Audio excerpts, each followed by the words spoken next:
estate of Leonard Cohen is not happy. U.S. President Donald Trump has taken the most cherished song in Cohen's catalog for his political purposes. Hallelujah, a source of divine spiritual uplifting, was played at Republican National Convention. The estate yesterday issued this: "We are surprised and dismayed that the RNC would proceed knowing that the Cohen estate had specifically declined the RNC's use request, and their rather brazen attempt to politicize and exploit in such an egregious manner Hallelujah, one of the most important songs in the Cohen song catalog. We are exploring our legal options." U.S. President Donald Trump speaks from the South Lawn of the White House on the fourth day of the Republican National Convention. Credit: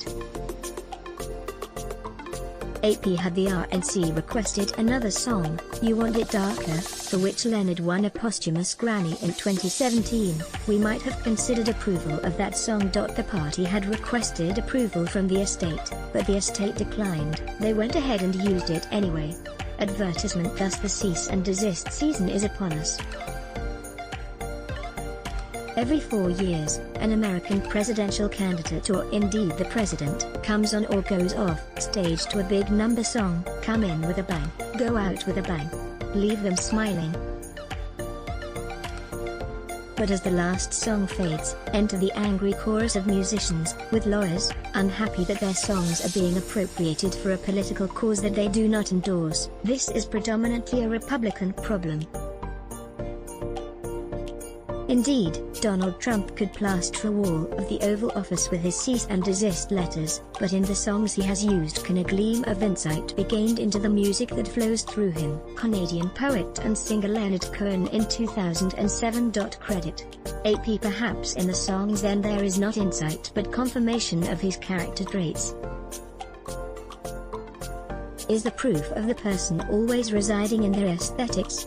Probably not. Stalin was a young, sensitive poet before he became a tyrant. Hitler was an artist before he became the architect of the Holocaust. Browsing a person's music collection or library is often used as a shortcut to understanding that person. One doesn't really need to do that with Trump. Music to Trump's ears is neither ethereal or a dive into the soul, it is on the margins of his scoresheet whereupon lies the successful deal, the all-conquering transaction. One suspects if anything strikes a chord within his soul it is the affirmation of his narcissism. And was at Mount Rushmore, site of past presidents engraved in stone, larger than life, that narcissism, power and music merged. When Trump spoke at a rally there recently, he used Neil Young's "Rockin' in the Free World" and "Like a Hurricane" as musical backdrops. Another backdrop was his quiet machinations in exploring the possibility of his face being added to the other presidents. For the past 5 years Young has been in battle with Trump over the use of his songs.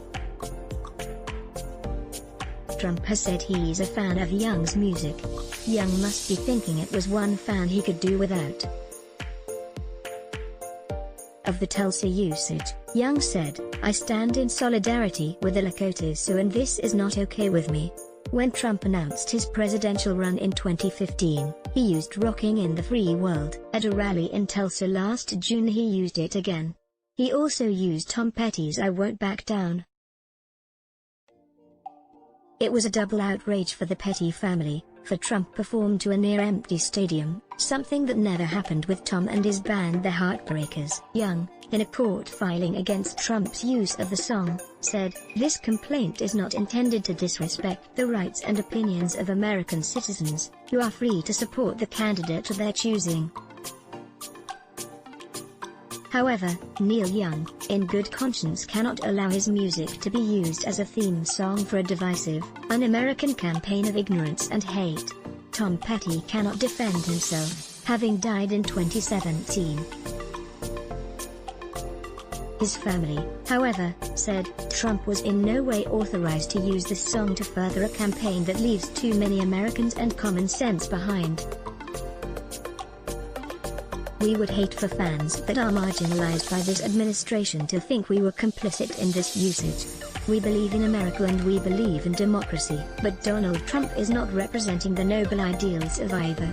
The problem artists have is that politicians can apply for a political campaign license to use any song that is in the repertory of the American Society of Composers, Authors and Publishers, ASCAP.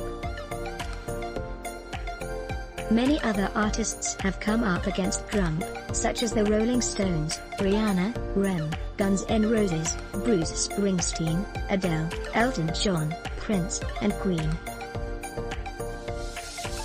Neil Young is suing U.S. President Donald Trump's campaign apparatus. Credit.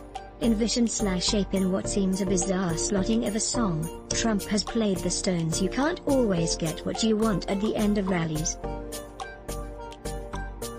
Jagger has said he is somewhat bemused at the selection since it was written about trying to get drugs in Chelsea. The use of Springsteen's "Born in the USA" shows that Trump has a tin ear to what the song is really about, and that like many other matters ignores the truth to twist it to his own end.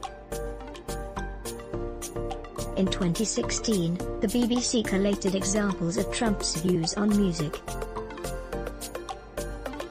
Trump reveals that in elementary school he punched his music teacher because I didn't think he knew anything about music. The Washington Post looked into this claim and found his schoolmates couldn't recall it. He likes Frank Sinatra, Tony Bennett, Elton John, and Eminem. He sees himself as a conductor. Running a business is like being an orchestra conductor. When the orchestra plays, the maestro maintains the tempo. When a business doesn't follow a steady tempo, it can also create chaos. In my organization, I set a rapid pace, which is called allegro in symphonic circles. But then elsewhere he has admitted that my knowledge of classical music is limited. Should it matter, the nexus between Trump and song? Not in real politic perhaps, but in the spirit of the man is the spirit of his leadership. When America is racked with discord, the song cannot remain the same. Most viewed in world Let's Block ads. Why? Show your love for him. Click the link in description. Thanks for watching.